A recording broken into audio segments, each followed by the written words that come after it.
नमस्कार। तो सीटेट के मार्कशीट और सर्टिफिकेट क्या होता है, इसमें क्या अंतर होता है, ये चीज आज के इस वीडियो में हम जानेंगे। दूसरा बात ये हम जानेंगे कि ये कब और कैसे मिलता है, कहाँ पर मिलता है, ये सारा डिटेल जानेंगे। और इसके बाद हम बात जानेंगे कि सर्टिफिकेट किसको मिलता है, किसको नहीं मिलता है, किसको मिलता है, ये भी जानेंगे। और इसके बाद ये भी जानेंगे कि बिना सर्टिफिकेट के जॉब ले सकता है आदमी या नहीं ले सकता है, मतलब किसी को नौकरी मिल सकता है या नहीं। तो ये सारा चीज हम इस वीडियो में डिस्कस करेंगे, आप सभी को क्लियर करेंगे, आप सभी को एक्सप्लेन करके बताएंगे। तो अगर आप लोग भी समझना चाहते हैं, जानना चाहते हैं, तो इस वीडियो को पूरे एंड टू एंड तक देखना है। अगर आप लोग स्किप करते हैं तो नहीं समझ पाइएगा, तो पूरा एंड तक देखना है आपको। तो चलिए वीडियो को स्टार्ट करते हैं और आप सभी को बताते हैं। तो देखिए, सबसे पहले हम जान लेते हैं कि मार्कशीट और सर्टिफिकेट में क्या अंतर होता है। तो देखिए, मार्कशीट क्या होता है कि एक अंक पत्र होता है, उसमें आपने किस सब्जेक्ट में कितना मार्क्स लाया है, कितने में से कितना आया है, वो चीज दर्शाया रहता है, शो किया रहता है। लेकिन सर्टिफिकेट के अंदर वो सारा कुछ नहीं रहता। सर्टिफिकेट के अंदर ये दिया रहता है कि आप क्वालिफाइड है। जी हाँ दोस्तों, क्वालिफाइड है मतलब उस एग्जाम को आप पास कर लिए। सर्टिफिकेट के अंदर वही लिखा रहता है, आपका नाम लिखा रहता है, पूरा डिटेल लिखा रहता है। इसके बाद क्वालिफाइड लिखा रहता है कि आप क्वालिफाइड है। समझ गए? तो मार्कशीट और सर्टिफिकेट में क्या मतलब डिफरेंस है, वो आपको समझ में आ गया। दूसरा नंबर में हम ये बात कर लेते हैं कि आपको सर्टिफिकेट और मार्कशीट मिलता कब है। ओरिजिनल, जी हाँ दोस्तों, ओरिजिनल।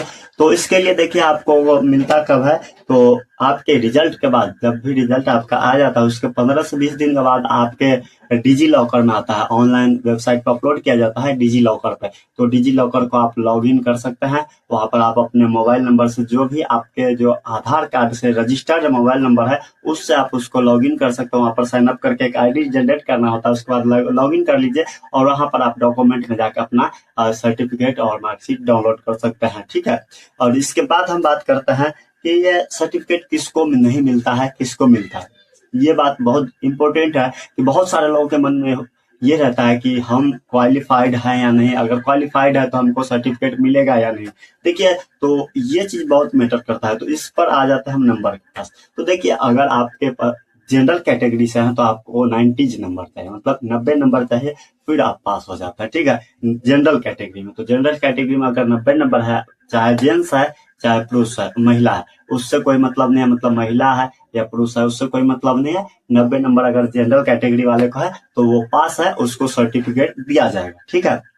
और जो अगर ओबीसी, एससी, एसटी और पीडब्ल्यूडी, मतलब ये सब हैं, तो उसको 82 चाहिए, मतलब 82 नंबर चाहिए। अगर उसके पास उतना अवेलेबल अंक है तो उनको भी सर्टिफिकेट दिया जाता है सेंट्रल सीबीएसई बोर्ड की तरफ से। जी हाँ दोस्तों, सीटेट की तरफ से आपको उसको भी सर्टिफिकेट दिया जाता है। और जो उससे कम वाले होते हैं, जैसे 82 की जगह अगर 81 है तो उसको नहीं मिलेगा।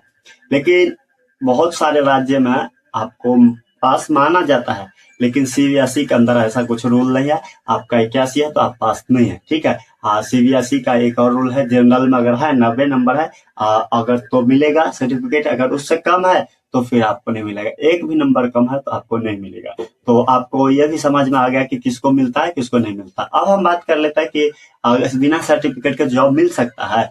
तो ये चीज हाँ, यस है, हाँ मिल सकता है। बहुत सारे जगह पे ऐसे मिलता है, बहुत सारे स्टेट ऐसा है जो कि सीटेट की जो मतलब सेंट्रल बोर्ड की जो एक क्राइटेरिया है, उससे नीचे में ही आपको जो है ना पास मान लिया जाता है और उस लेवल में आपको दे दिया जाता है नौकरी। लेकिन अगर आप सीबीएसई बोर्ड की कहीं भी अगर आप जॉब करना चाहते हैं, कहीं भी आपको अगर नौकरी चाहिए, तो इसके लिए आपको जो है ना 90 नंबर होना चाहिए जनरल कैटेगरी वाले को, और ओबीसी, एससी, एसटी और पीडब्ल्यूडी इनको 82 चाहिए, मतलब 82 नंबर चाहिए, फिर ही आपको जॉब मिलेगा। तो आप सभी का सवाल का जवाब मिल गया होगा और आप सभी के जो मिथ था वो भी आपको क्लियर हो गया होगा और आपका माइंड फ्रेश हो गया होगा इस सारे के बाद सवाल के जवाब सुनने के बाद। तो अगर समझ गए हैं और आप सभी का अंडरस्टैंडिंग कंप्लीट हो चुका है, आपके अंदर जो भी डाउट्स था वो क्लियर हो चुका है, तो आप लोग कमेंट कर सकते हैं और वीडियो को लाइक कर सकते हैं, शेयर कर सकते हैं। तो थैंक यू दोस्तों, मिलेंगे फिर एक नए वीडियो के साथ। तब तक के लिए जय हिंद, जय भारत।